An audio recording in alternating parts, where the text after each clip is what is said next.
Hi, my name's Sue and I'm the Director of Education and Product Development here at Alps. I'm just muscling in on the start of Callum's recording just to tell you a couple of things about Progress 8.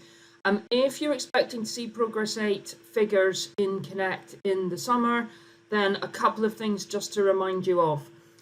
If you have done any early entries, that's in year 10, so 2021, we are including a new aspect to one of the wizards in Connect data. Can you make sure that you pop those in as summer 2021, please? Because the DFE did announce that those early entries would have an impact on your Progress 8 number. So that's the first thing. The second thing is, in terms of your curriculum, if you want to see an accurate Progress 8 number, then if you can make sure that all your contextual data is correct for your students and your curriculum is correct. And that may mean mapping some subjects which don't currently have a benchmark or a thermometer, but make sure that you put those in there because we will count those obviously in your open bucket. And then we are going to look at data that you upload to us and look at what we can do in terms of updating the Progress 8 tables for the 2022 outcomes, because we recognise that those will be different from the current tables that are in use, which are the 2019 outcomes. We will communicate further on that around just after results season. Okay, thanks. Over to Callum. Hello, my name is Callum. I work in the customer success team here at Alps. And today I'm going to show you how you can upload your results once you have them. I'm also going to show you how you can make sure that you're all set up and ready to go for results day. I'm also going to show you how you can give key members of staff early access permissions before results day during the embargo period. The embargo period will be in operation from 12:01 a.m. on the Wednesday before results, and the embargo will then be lifted for all members of staff on 8 a.m. of results day. But what I will show you is how you can give those key members of staff the permission to see the results before results day. So the first thing we're going to do is we're going to jump into the data management section, and I'm going to show you how you can make sure that you're all set up and ready to go for results day. So you can see here that I've got all of my year groups set up for my 21-22 academic year, which is exactly what we need to make sure that we have set up and ready to go in order for us to import the results as soon as we have them. I've got all my students in there with their prior attainment scores attached to them, and I've also imported some teaching set information in there as well, as that will help me get the best out of my analysis, as I will then be able to drill down into specific teaching sets for different subjects. So once I've set up all my year groups and once I've made sure that I've got all of the data in there that I need, I then need to import my results by coming over here into the grade point section.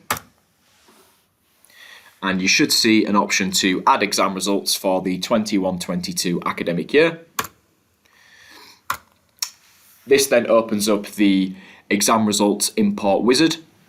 And on the first step, we just need to make sure that we're selecting the correct key stage that we want to import the results for. So obviously we will have the key stage 5 results first. So we need to make sure that we're selecting key stage 5 first. And that will just then give you a confirmation there that you will be importing the exam results for the students at Key Stage 5 for the summer 2022 season. SIMS users will be able to easily extract this data from their MIS using the report definitions. If you're not a SIMS user, that's absolutely fine.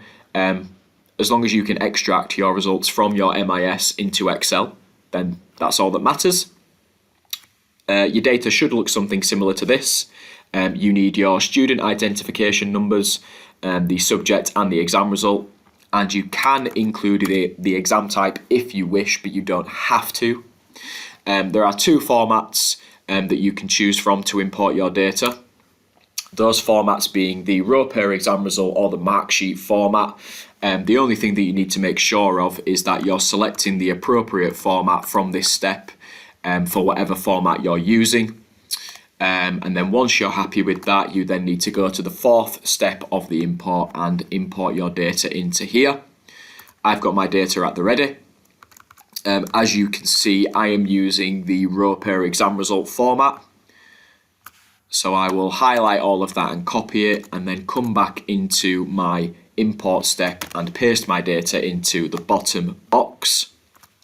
On the fifth step, it will ask you to manually map any column headers that haven't automatically mapped to what the software is searching for. Luckily for me here, all of my column headers have matched perfectly: student ID, subject and grade. It will then validate my students by looking up their IDs.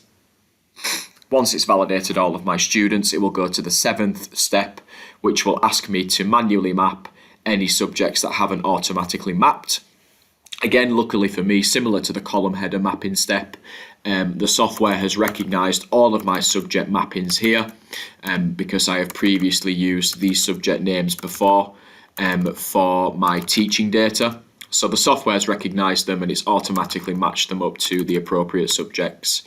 So my biggest tip with importing this data is making sure that you are using the same subject names that you have been previously importing into Alps, and it will speed up this process for you. Then you can go to the penultimate step, which is the fix errors step. So any errors that you might have in your data at this time, the software will flag those up and it will give you an opportunity for you to fix those errors on this step here.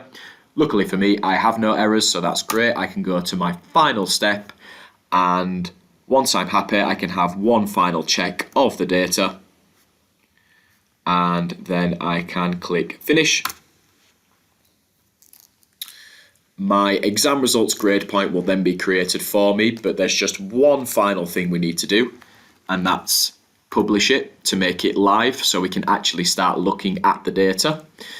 So we can click on that check and publish option on the grade point, and then click on the publish option in the bottom right hand corner here, and then publish in the box that opens up in front of us in the middle of the screen there. Once this is published, we'll just close this. The grade point's now green. It says live for users, so that's fantastic.